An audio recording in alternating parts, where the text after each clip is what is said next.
అన్న నమస్తే అన్న. నమస్తే తమ్ముడు. మీ పేరు? నా పేరు పెద్దాడు వెంకటరమణమ్మ. అన్న ఇప్పుడు కూటమి ప్రభుత్వం అధికారంలోకి వచ్చి 14 నెలలు అయింది. ఎలా అనిపించింది అసలు పరిపాలన? సూపర్గా ఉందమ్మా. పరిపాలన చాలా బాగుంది. ప్రజలు ఆనందంగా ఉన్నారు. అంతా బాగుంది.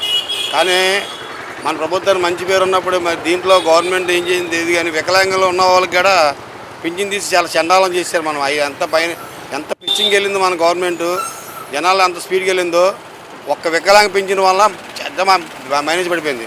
దాన్ని ఆపుకోకుండా పింఛన్లు మనం ఇచ్చేస్తే మళ్ళీ మన మీద ముద్రపోద్ది. వికలాంగ నిజమైన అర్హులు గారికి మేము చూస్తున్నాం. డివిజన్లో మేము ఎంక్వైరీ చేస్తున్నాం. ఒక ప్రతి ఒక్కరిని చూస్తాం. డివిజన్లో ఇంటింటికి మేము చేస్తాం. అదేది మమ్మల్ని ఎరుకని పెడితే కార్యకర్తలను పెట్టి ఎరుకని చేస్తే అది నిజమైన అనర్హులు మేము తీపిచేస్తాం అన్నప్పుడు మరి సర్వే చేసామన్నారు కదా, మరి సర్వేలో ఎక్కడో మనిషిని పెట్టి అక్కడ చాలా లాంగ్ పెట్టి ఐలుబాబు పంపించేసి వాళ్ళు ఇష్టసరం చేశారు. మన మీద గవర్నమెంట్ ఆఫీసులో గవర్నమెంట్ హాస్పిటల్లో ఎక్కువ ఎస్సీలు ఉన్నారు. ఎస్సీల్లో ఎక్కువ వైసీపీ క్యాండిడేట్లు ఉన్నారు డాక్టర్లు.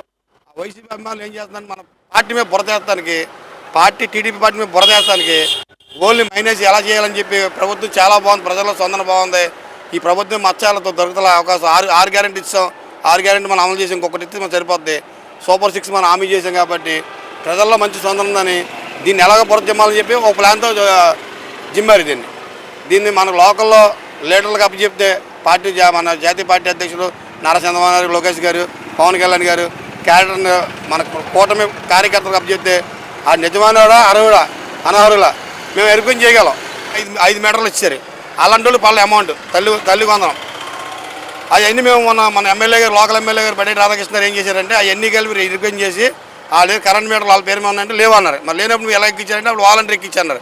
ఆ వ్యవస్థ చేసిన పనికి వీళ్ళకి డబ్బులు పడాల. నెక్స్ట్ ఇయర్ మనకి అందరూ పడిపోతాం డబ్బులు.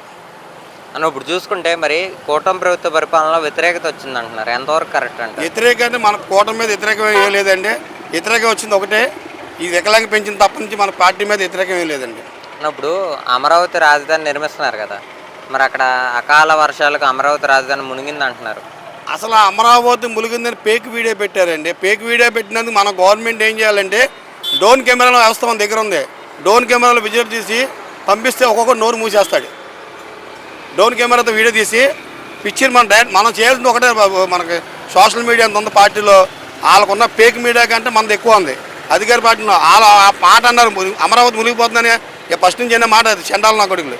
నా కొడుకులు అనే మాట అదే మాట, అమరావతి మునిగిపోతుందంట, రాజధాని లాగా చేయాలని చూస్తున్నారు. కానీ అమరావతి కళ్ళున్న నా కొడుకులకి వెళ్ళి అమరావతి చూడమనండి.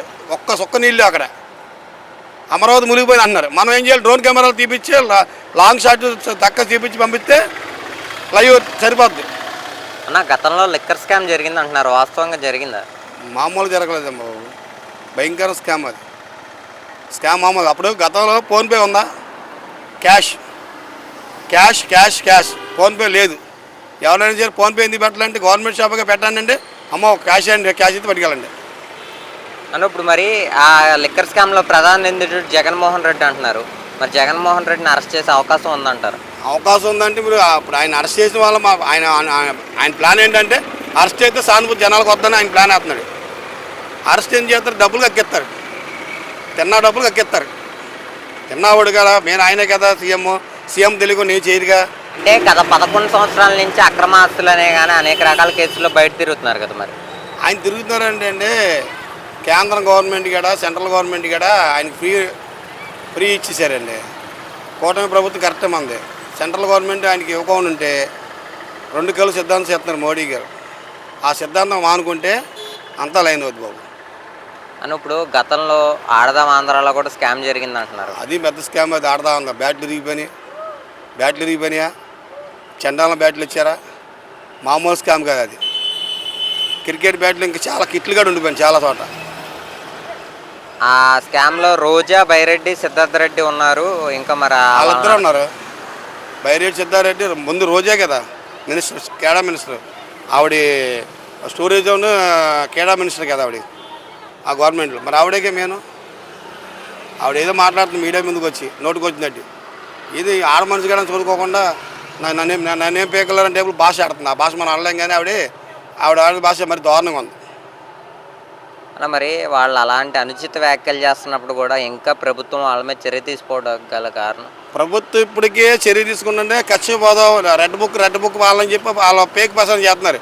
మేము దొంగతనం చేసాం అంటలేదు. వాళ్ళు మమ్మల్ని కావాలని అనాకంగా ఉచితంగా మమ్మల్ని అరెస్ట్ చేద్దామని చెప్పి అంటున్నారు. వాళ్ళు వాడినట్టు కూడా మన సోషల్ మీడియా కూడా వాడలేకపోతున్నారు. ఎలక్షన్కి ప్రతి కార్యకర్త కూడా యాక్టివ్గా ఉన్నారు సోషల్ మీడియా. వైసీపీ గవర్నమెంట్ అంత ఉన్నప్పుడు కూడా అధికారం వచ్చిన ప్రతి కార్యకర్తగా నీరసంగా ఉన్నాడు. సోషల్ మీడియాలో యాక్టివ్ అవ్వలేకపోతున్నాడు. అన్న ఎవరు మీ ఎమ్మెల్యే గారు ప్రస్తుతం? మా ఎమ్మెల్యే బడే రాధాకృష్ణ గారు. ఎలా ఉంది ఆయన పరిపాలన? చాలా బాగుంది. ఆయన ప్రతిది కాడ కార్యకర్తలు పిలిచి ప్రతిది కాడ పిన్ టు పిన్, అరే మీరు ఇది ఇది చేయండి, ఈ వర్క్ చేయండి చెప్తున్నారు. ప్రతి వర్క్ ఆయన చెప్తున్నారు. ఆయన చెప్పిన ఆదేశాల మేరకు చాలా బాగా చేస్తారు. ప్రజలకు ఏదైనా కష్టం వస్తే వెంటనే స్పందిస్తున్నారు. ఇమ్మీడియట్గా ఆయన దృష్టిలోకి వెళ్తే సొంత డబ్బులతో, ఆయన సొంత డబ్బులు కాకుండా ఏలూరులో ప్రముఖులు ఉంటారు కదా, ఆ చేతితో కూడా దానం చేపిస్తున్నారు. మిషన్లు, వికలాంగుల మిషన్లు కానీ సొంత డబ్బులతో చిన్న వ్యాపారస్తులు పల్లబళ్ళు కానీ, చిరు వ్యాపారస్తులు పల్లబళ్ళు కానీ వాళ్ళు ఆర్థికంగా ల్యాప్టాప్ కావాలి, ల్యాప్టాప్ పిల్లలకు చదువుకునే పిల్లలకి ఏది కావాలో అది ఇస్తారు ఎమ్మెల్యే గారు. ఫైనల్గా కూటమి ప్రభుత్వానికి 100కి ఎన్ని మార్కులు ఇస్తారు? నేను 100కి 100 ఇస్తాను బాబు. మార్కులు కాదు, 100కి 100 ఇస్తాను. కానీ ఒక కిలో పింఛన్ కోసం నేను బాగోట్లేదని దాన్ని చెప్తున్నా. దాన్ని సరి చేసి సరిపోతుంది. Thank you. నమస్తే. నమస్తే అన్న. మీ పేరు? ప్రేమ కళ్యాణ్ అన్న. అన్న ఇప్పుడు కూటమి ప్రభుత్వం అధికారంలో ఉంది కదా, కూటమి గెలిచింది కదా, అవును. ఎలా ఉంది పరిపాలన?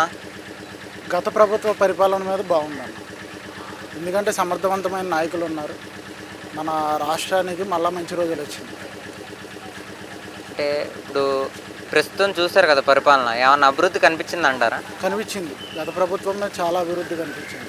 మీరు వృద్ధులను అడిగితే పెన్షన్ల గురించి వాళ్ళు చాలా బాగా చెప్తారు. ఎందుకంటే కష్టాల్లో ఉన్న వాళ్ళని గత ప్రభుత్వం ఒక 1000 రూపాయలు పెంచడానికి 5 సంవత్సరాల కాలాన్ని తీసుకుంది.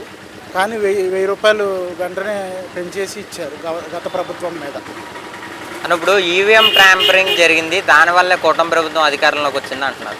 ఓట్లు వేసిన ప్రతి ఒక్కరి దగ్గరికి వెళ్ళి మైక్ పెట్టి అడిగితే ఎవరికి ఓటేశారో, ఎందుకు పార్టీ గెలిచిందో చెప్తారు. కూటమి ప్రభుత్వంకి ఓటేసామని ప్రజలే చెప్తారు. మరి ఈవీఎం ట్యాంపరింగ్ జరిగిందని ఎందుకు బయట వ్యాఖ్యలు చేస్తున్నారు?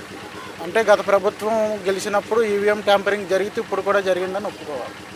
అప్పుడు జరిగిందని ఒప్పుకోమనండి, ఇప్పుడు జరిగిందని ఒప్పుకోవచ్చు. అని ఇప్పుడు చూసుకుంటే ఇప్పుడుకిప్పుడు రీఎలక్షన్ కనుక పెడితే ఎవరు గెలిచే అవకాశం ఉంటుంది అంటారు? కూటమి ప్రభుత్వమే గెలుస్తుంది. ప్రజలు కూటమి ప్రభుత్వానికి మద్దతు ఇస్తారు.